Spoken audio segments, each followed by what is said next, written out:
This is another sign of the times, an analysis and a commentary.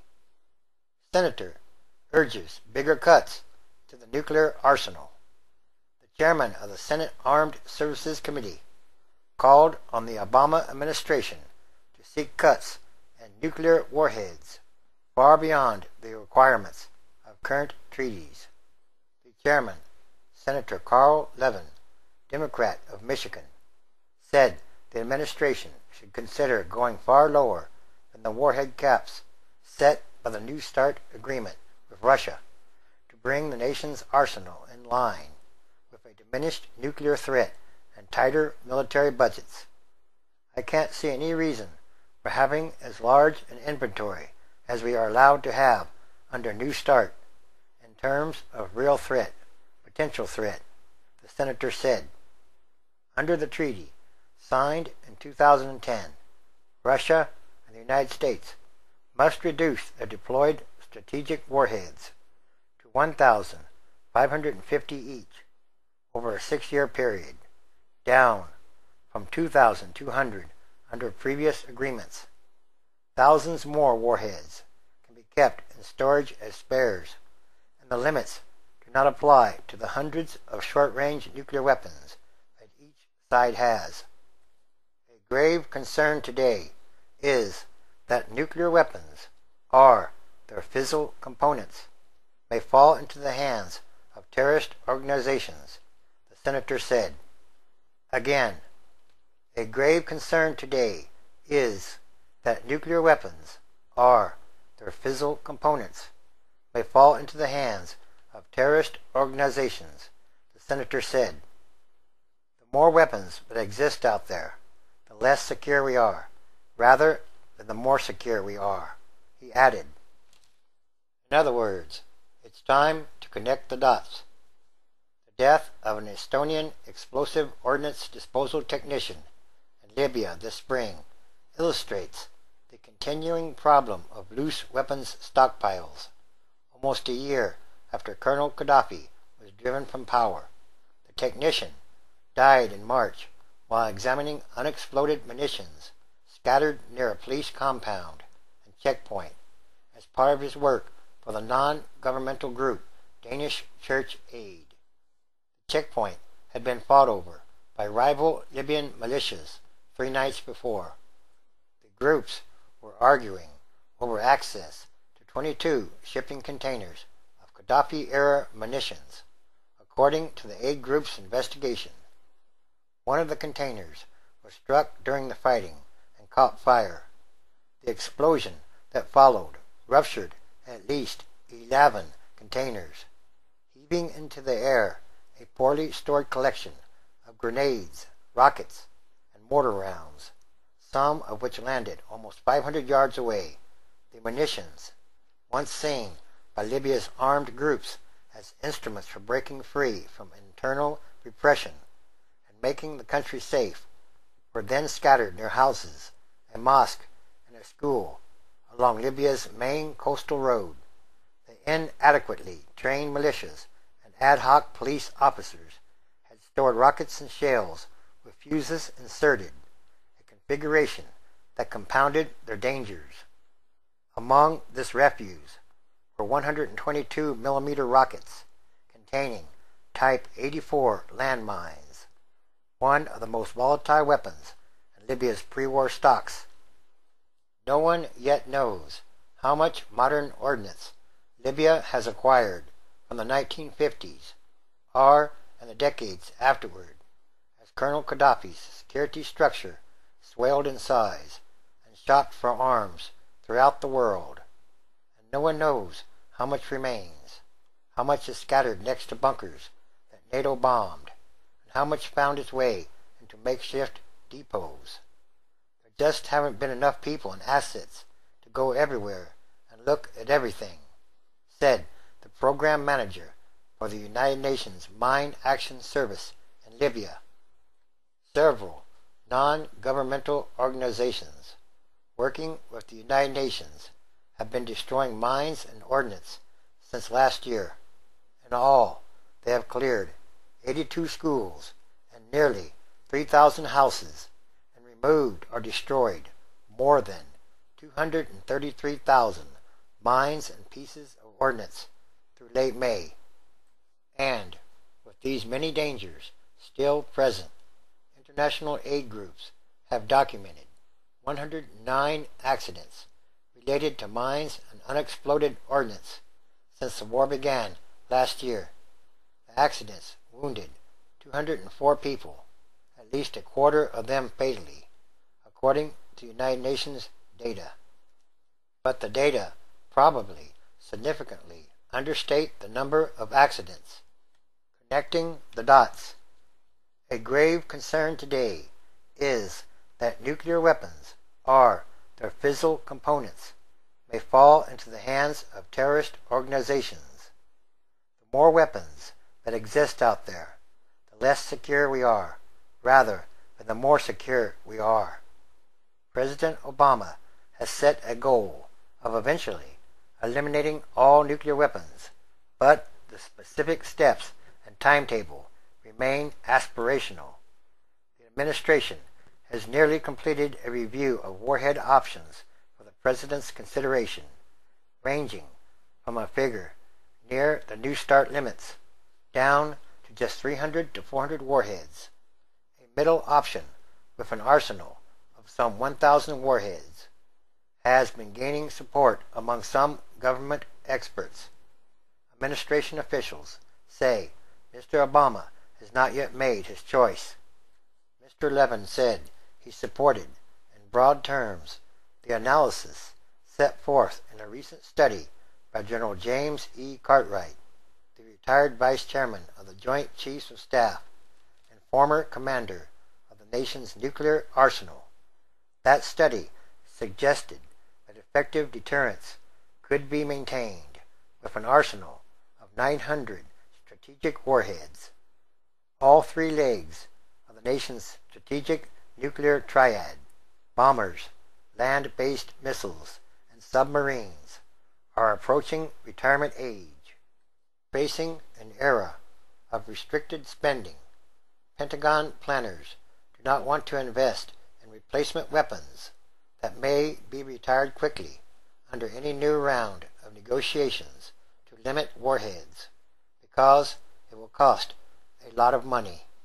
Also, the dots are connecting. One makes very few friends by blowing them up. Remember the golden rule? Do unto others as you would have them do unto you.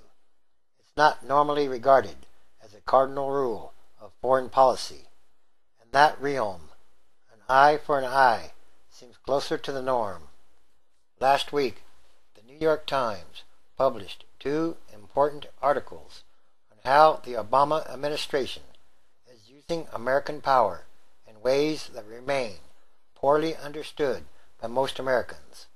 The first described Obama's targeted assassination policy against suspected terrorists, and the second describes the U.S. cyber warfare campaign against Iran. Reasonable people might disagree about the merits of both policies, but what could be found troubling is the inevitable secrecy and deceit that is involved. It's not just that we are trying to fool our adversaries. The problem is that we end up fooling ourselves too. When our government is doing lots of hostile things in far-flung places around the world, and the public doesn't know about them until long after the fact, then we have no way of understanding why the targets of U.S. power might be angry and hostile. As a result, we would tend to attribute their behavior to other darker motivations. And we keep wondering, why do they hate us? Well, maybe some people are mad because we are doing things that we would regard as unjustified and heinous acts of war if anyone dared to do them to us. What about do unto others as you would have them do unto you? Perhaps Americans should not be so surprised or so outraged when others are angered by actions that we would find equally objectionable if we were the victims instead of the perpetrators. And if we keep doing unto others in this way, it's only a matter of time before someone does it to us in return. Again, a grave concern today is that nuclear weapons, or their fissile components, may fall into the hands of terrorist organizations. The senator said, "The more weapons that exist out there, the less secure we are, rather than the more secure we are," he added. It's time to connect the dots. And this too is another sign of the end of times as we know them, transition days, which is a time of extraordinary happenings, events, and changes. Everything that must change quickly or rapidly, and for the better, because it's about what kind of world are we leaving to the future generations, and that should be a very important question to ask. Revelation chapter 16, verse 8.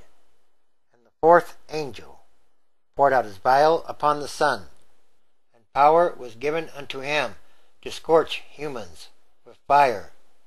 9. And humans were scorched with great heat, and blasphemed the name of God, which has power over these plagues, and they repented not to give him glory. 10. And the fifth angel poured out his vial upon the seat of the beast, and his kingdom or nation was full of darkness, and they gnawed their tongues for pain. 11. And blasphemed the God of heaven, because of their pains and their sores, and repented not of their deeds. Yes, it's time for the spiritual and physical manifestation of the book of Revelation. This is the message from the messenger, and all these are more signs. Connecting the dots. The United States method of war slides into the shadows. High-tech fight raises many questions. After a decade of costly conflict in Iraq and Afghanistan, the American way of war is evolving toward less brawn, more guile. Drone aircraft spy on and attack terrorists with no pilot in harm's way. Small teams of special operations troops quietly train and advise foreign forces. Viruses sent from computers to foreign networks strike silently with no American fingerprint. It's war in the shadows, with the U.S. public largely in the dark. The high-tech warfare allows President Obama to target what the administration sees as the greatest threats to U.S. security without the cost and liabilities of sending a swarm of ground troops to capture territory. Some of them, almost certainly, would come home maimed or dead. But it also raises questions about accountability and the implications for international norms regarding the use of force outside of traditional armed conflict. And that is a part of the problem. Congressional oversight of these operations appears to be cursory and insufficient. Said an expert for government secrecy issues for the Federation of American Scientists, a private group. It is Congress's responsibility to declare war under the Constitution, but instead it appears to have adopted a largely passive role, while the executive takes the initiative in war fighting. Some in Congress, particularly those lawmakers most skeptical of the need for U.S. foreign interventions, are objecting to the administration's drone wars. They are demanding a fuller explanation of how, for example, drone strikes are authorized and executed in cases in which the identity of the targeted terrorist is not confirmed. Our drone campaigns already have virtually no transparency, accountability or oversight, 26 members of Congress wrote to President Obama. Yes, it's time for prophecy to be fulfilled.